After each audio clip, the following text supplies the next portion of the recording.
Hello friend, welcome back आपके अपने YouTube channel success मंत्रा में। मैं हूँ पी सिंह। हम फिजिक्स में आपके साथ आपको पढ़ा रहे थे गतिकी में अभी तो हम पढ़ा चुके हैं। उसके बाद उसका जो नेक्स्ट पार्ट है हम उस आपके सामने लेकर उपस्थित हैं, तो प्लीज सी। आज हम पढ़ेंगे दोस्तों एक समान गति, त्वरित गति। ये क्या होती है? एक समान त्वरित गति क्या होती है उसके बारे में पढ़ेंगे हम। एक समान त्वरित गति ये क्या होती है दोस्तों? सबसे पहली बात ये देखते हैं होता क्या है। कोई भी चीज होती क्या है उसके बाद में को पहले ये चीज देखी जाती है वो होती क्या है, उसके बाद में उसके बारे में जानने की, उसके अन्य चीज के बारे में जानेंगे, उसके पार्ट वगैरह। लेकिन ये होता क्या है ये आप इस टाइप समझिए। कोई कण, ये कोई पथ है, यहाँ कोई कण है, ये कोई व्यक्ति है। तो कोई कण या कोई भी चीज, कोई वस्तु, कुछ भी मान लीजिए आप, कोई प्राणी एक समान गति से किसी निश्चित दिशा में एक समान त्वरण क्या दोस्तों? ए। एक समान त्वरण हो मतलब कि एक समान ए हो, एक समान ए त्वरण, एक समान त्वरण से किसी निश्चित दिशा में गति करता है तो उसकी गति को एक समान त्वरित गति कहते हैं।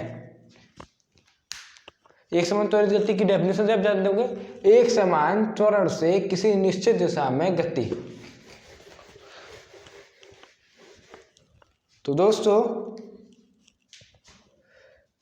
एक समान त्वरण से किसी निश्चित दिशा में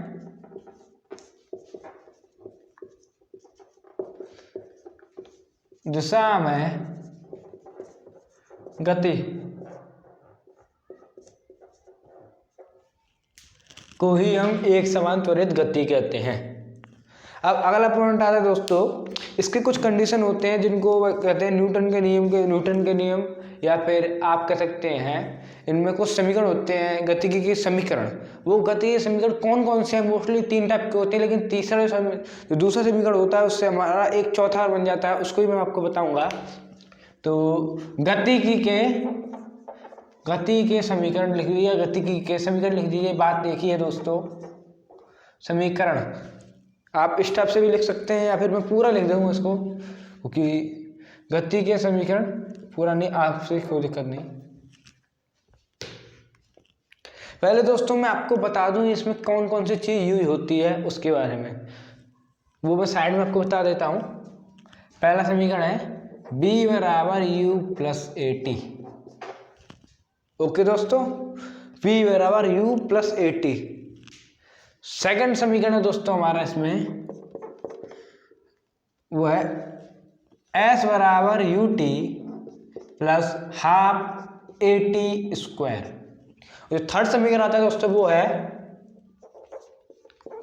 v स्क्वायर बराबर u स्क्वायर प्लस 2as। अब दोस्तों मैं साइड में आपको बता देता हूं ये क्या क्या चीज है। v वेग कह सकते हैं, चाल कह सकते हैं। आप किसी जगह पे आपको चाल दी जाएगी, कोई न्यूमेरिकल जब आप सॉल्व करेंगे तो वहां पर चाल भी दी जाएगी, तो उसमें हिसाब से आप चाल भी कह सकते हैं इसको। सेकंड चीज u, ये क्या होता है? u होता है प्रारंभिक वेग। हाँ, यहाँ पर सवालों में आपके एक कंडीशन दी जाती है, वो होती है अंतिम वेग और प्रारंभिक वेग। ज्यादातर सवालों में ये कंडीशन दी जाती है अंतिम वेग और प्रारंभिक वेग कैसे होता है, तो उसके बारे में v बराबर है हमारा अंतिम वेग, u बराबर प्रारंभिक वेग।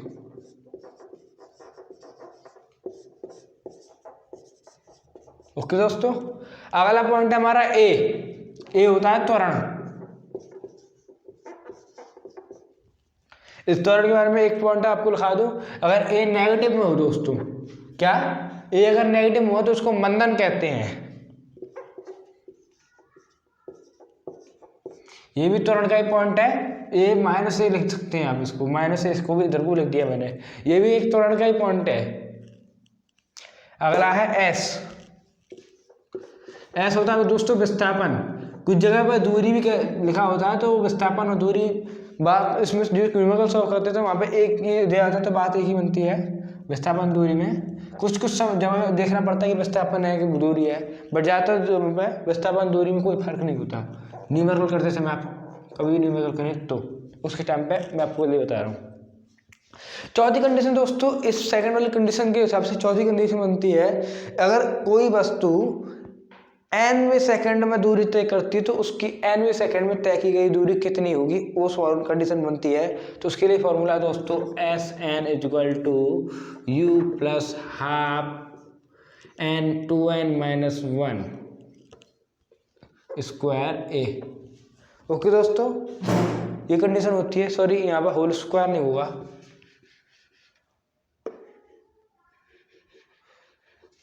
तो यहाँ कंडीशन बचती है दोस्तों 2n - 1। एक बार फिर से देखिए दोस्तों, ये कंडीशन किस हिसाब से है, जहां Sn = nवें सेकंड में चली गई दूरी।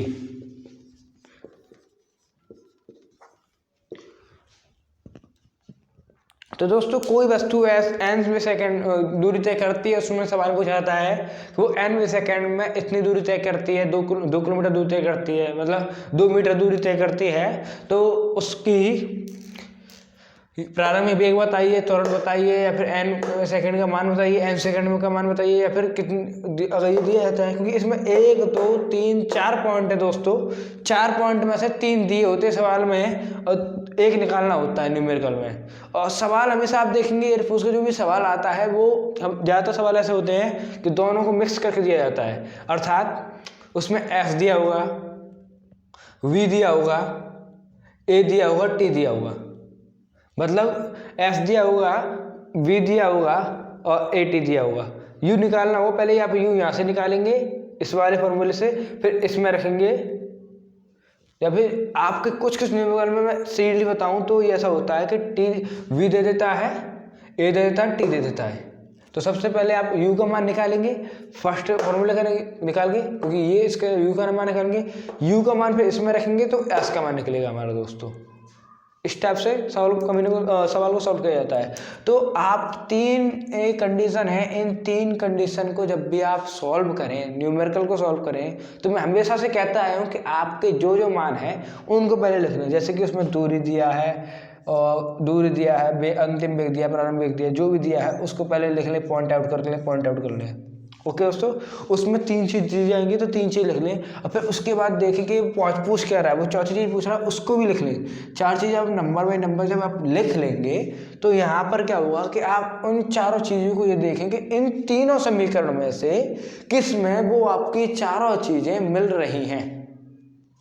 मान लीजिए उसमें दूरी दी है, प्रारंभिक वेग दिया है, त्वरण दिया है, समय दिया है, तो हम लाइन बाय लाइन, जैसे कि उसमें दूरी दी है, त्वरण दिया है, टाइम दिया है, और हमारा दोस्तों इसमें प्रारंभिक वेग दिया है। अब ये चारों चीज़ हम ढूंढेंगे भाई साहब। इसमें S है, जब इसमें S नहीं है तो ख़त्म, S नहीं तो पहली बार में ख़त्म। इसमें देखेंगे, इसमें S है, U है, A है, T है, T नहीं है, तो ये वाला कंडीशन भी गलत, ना ये ना ये। अब इसको देखेंगे तो इसमें S भी है, U भी है, A भी है, T भी है। चारों सॉल्व हो जाए तो इस टाइप से इस वाले फॉर्मूले का उसमें यूज किया जाएगा दोस्तों। तो हमेशा दोस्तों न्यूमेरिकल को सॉल्व करते समय केयरफुली ये ध्यान जरूर रखें कि उसमें मान कौन कौन सा दिया है, हमको कहाँ किसका यूज करना है, ये हमेशा दोस्तों ध्यान रखें। नोट कर लीजिए दोस्तों। इसके बाद मैं अगला पॉइंट लिखाता हूँ।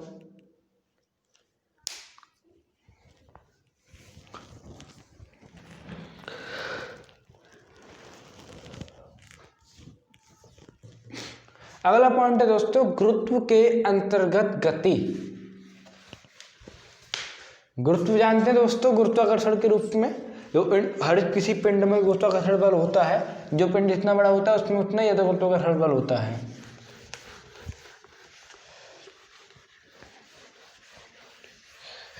तो उसी के हिसाब से जब प्रश्न में यहाँ पे आप देख रहे होंगे जैसे कि ये है यहाँ वगैरह, इसका मतलब इसमें क्या है, नीचे की तरफ कोई बल लग रहा है खींचने के लिए, तभी तो ये नीचे की तरफ जा रहा था, जिस पर गुरुत्वाकर्षण बल पृथ्वी का काम कर रहा है। तो वही बात अब कह रहे हैं कि गुरुत्व के अंतर्गत गति ये क्या होती है दोस्तों, उसके बारे में हम पढ़ेंगे।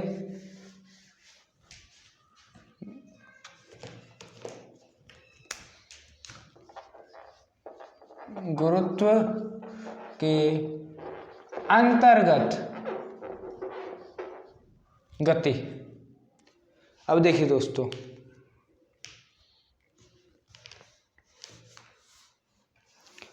अब दोस्तों पहले तो मैं आपको बता दूं कि ये मान लीजिए आपकी अर्थ है। ओके दोस्तों, ये आपकी अर्थ है, तो अर्थ के अंदर एक गुरुत्वाकर्षण बल होता है जिसके कारण ये सारी चीज़ों को नीचे की तरफ खींचती है। तो जब इस पर कोई भी चीज़ सामान्य रूप से जब इस पर गिरती है तो उसका जो त्वरण होता है जी बराबर, उसको गुरुत्वीय त्वरण जो हमारा होता है उसको जी कहते हैं, गुरुत्वीय त्वरण को गुरुत्वीय त्वरण। ये कोई पिंड है नीचे गिरेगा तो इसमें वेग होगा v होगा, और कुछ टाइम t समय में यहाँ से लेकिन यहाँ तक ये गिरेगा, ये h ऊंचाई है, t समय लेगा ये गिरने में, पिंड है। सो प्रारंभिक दूरी, प्रारंभिक इसकी चाल u होगी, बाद में इसकी चाल v हो जाएगी, और ये दूरी इसमें h मान लीजिए हम। और जो ये गुरुत्वीय त्वरण होता है, पृथ्वी जिस त्वरण से इसको खींचती है, एक नियत त्वरण होता है, उसको g से रिप्रेजेंट करते हैं, गुरुत्वीय त्वरण कहलाता है। g का मान होता है दोस्तों 9.8 into 9.8 metre upon second square, metre upon second square. दोस्तों 9.8 लगभग 10 के इक्वल है, 10 के बराबर आप देख रहे होंगे, 10 के बराबर है। इसीलिए कुछ न्यूमेरिकल में जहाँ पर उसमें आपको कंडीशन दी जाएगी कि आप जी का मान 10 बराबर जी इक्वल टू 10 मीटर प्रति सेकंड स्क्वायर मान सकते हैं, वहाँ पर आप दोस्तों जी का मान 10 मीटर अपॉन सेकंड स्क्वायर भी मान सकते हैं, क्योंकि 10 और 9.8 में ज़्यादा इफेक्ट नहीं पड़ता। लेकिन जहाँ कंडीशन ना दी जाए वहाँ पर हमारा ये वाला मान ही चलेगा। ठीक है दोस्तों, तो अगला देखते हैं हम। हाँ, मैं बात करता, ये कोई पिंड है, ये पिंड, इसका द्रव्यमान m है। ये पिंड ऊपर से नीचे की तरफ गिरेगा तो पहले इसकी प्रारंभिक चाल u होगी, अंतिम चाल v होगी, t समय में गिरेगा और इसकी जो दूरी होगी वो h होगी, मान ली हमने s। अब दूरी जो होती है वो हाइट के रूप में मानी जाएगी, तो h मान ली हमने, और जो उस पर त्वरण लगेगा, पृथ्वी का गुरुत्वीय त्वरण होगा, वो g होगा। उसके हिसाब से यहाँ पर क्या क्या कंडीशन बनेंगी दोस्तों, कितने कितने बनेंगे, तो दो कंडीशन बनती हैं। कंडीशन मैं आपको दोस्तों पहली कंडीशन बताता हूँ, पहले इसको थोड़ा रफ कर दूँ।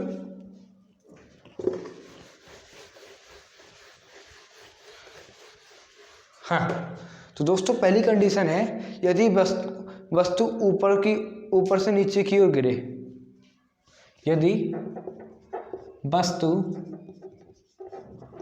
पृथ्वी की ओर गिरे, की ओर गतिमान हो दोस्तों, गिरने से अच्छा सबसे बेटर शब्द क्या है, गतिमान हो। तो अब दोस्तों मैं आपके बगल में एक खाका तैयार करता हूँ, उसकी वजह से हम समझेंगे। ये मान लीजिए हमारी अर्थ है, अर्थ का मतलब कि ऊपर के सिरा भूपरपट्टी से कहते हैं, वो है। ये कोई m द्रव्यमान का कोई पिंड नीचे गिर रहा है, तो उसकी प्रारंभिक चाल u, अंतिम चाल v, दूरी यहाँ से लेके यहाँ तक की ये h, समय t। ओके दोस्तों, इतनी कंडीशन फिलहाल आप देखिए, दूरी h होगी, समय t, प्रारंभिक चाल u, अंतिम चाल v, और पिंड का द्रव्यमान m होगा। ठीक है दोस्तों, तो इसमें कौन कौन सी कंडीशन बनती है वो मैं आपको बताऊंगा, क्योंकि यहाँ पर जो गुरुत्वीय त्वरण लगता है वो g लगता है, g, ये एक ही स्थान पे आया दोस्तों, g। अब देखिए दोस्तों, पहली कंडीशन इसमें है, उसमें देखिए याद करिए, उसमें क्या था, v बराबर u प्लस at था, यहाँ पर v बराबर u प्लस a की जगह g हो जाएगा, gt।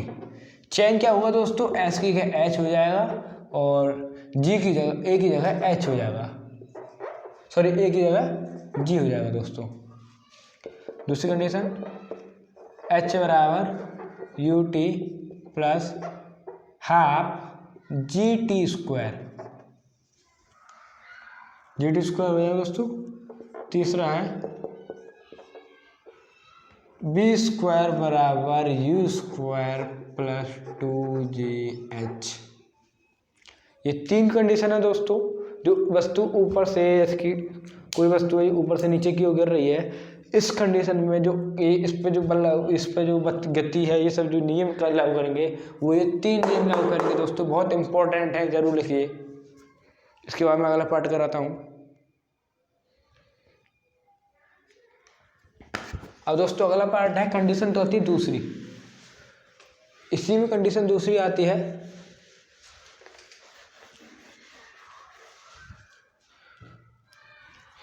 यहाँ पे पहले लिख देता हूँ एस की जगह पे एच आता है और एक की जगह पे जी। तो यदि वस्तु ऊपर की ओर गतिमान हो, अब दोस्तों कंडीशन दूसरी है, कंडीशन सेकंड है दोस्तों। तो इसमें क्या कहेगा, यदि ऊपर की ओर गतिमान है तो आप जानते हैं दोस्तों त्वरण की दिशा में, त्वरण की परिभाषा में ये याद है किसी निश्चित दिशा में होती है। एक समान त्वरित गति हम पढ़ रहे हैं, तो एक समान त्वरित गति के अंतर्गत किसी निश्चित दिशा में हम जब करेंगे तो देखिए दोस्तों, अब पहले ऊपर की दिशा, नीचे की ओर गुरुत्वाकर्षण लगेगा, जैसे कि ये गिर रहा है, ये गिर रहा है नीचे की ओर, अर्थात इसमें नीचे की ओर खींच रहा हूँ। अब मैं जब इसको नीचे की ओर खींच रहा हूँ, अभी ऊपर की ओर जाएगा तो ये नीचे वाला बल, ऊपर वाला बल तभी, ये भी वस्तु ऊपर ही जा सकती है जब मैं इसको इस हाथ में लगाएगा बल, इसकी अपेक्षा लगने वाले बल, इसकी अपेक्षा लगने वाले बल की तुलना में ज़्यादा होगा। अच्छा, अगर मैंने इसको 1 माना और इसको 2 माना तो ये ऊपर तभी जाएगा जब F1 माइनस F2, अर्थात ऊपर वाला F1 और नीचे वाला F2, तो F1 जब बड़ा हो जाएगा तभी ये ऊपर की कंडीशन में जाएगा। उसी प्रकार से दोस्तों यहाँ पर जब वस्तु ऊपर की ओर गतिमान करती है तो उस कंडीशन में जी का मान नेगेटिव हो जाता है, क्योंकि जी इसमें उल्टा लगता है, क्योंकि जी हमेशा नीचे की ओर खींचता है। लेकिन जब वस्तु ऊपर की ओर गतिमान करेगी तो नेगेटिव हो जाएगा अपने आप ही, तो उसकी विपरीत दिशा हो जाएगी।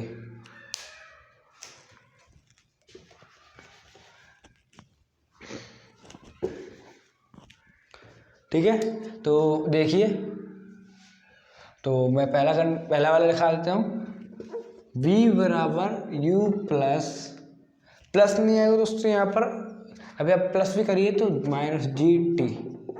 आप स्वयं देखिए v बराबर u minus G T. Okay दोस्तों, इसी टाइप से अब मैं डायरेक्टली हर जगह माइनस अपने आप लगाते जाऊँगा। एच की जगह दोस्तों हम जानते हैं एच आएगा, तो एच लिखेंगे, एच बराबर U T minus half G T square.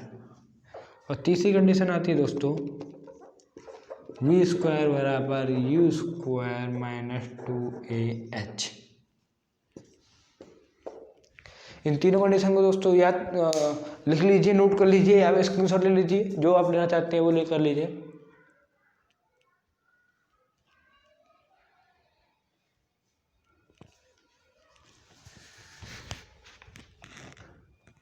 हाँ, तो दोस्तों उम्मीद है वीडियो आपको पसंद आई होगी। वीडियो पसंद आई तो लाइक करें, कमेंट करें, शेयर करें दोस्तों के साथ, चैनल को सब्सक्राइब करें, बेल आइकन जरूर दबा दें। मिलते हैं आपसे अगली वीडियो में इसका नेक्स्ट पार्ट लेके, तब तक के लिए धन्यवाद। Thanks for watching.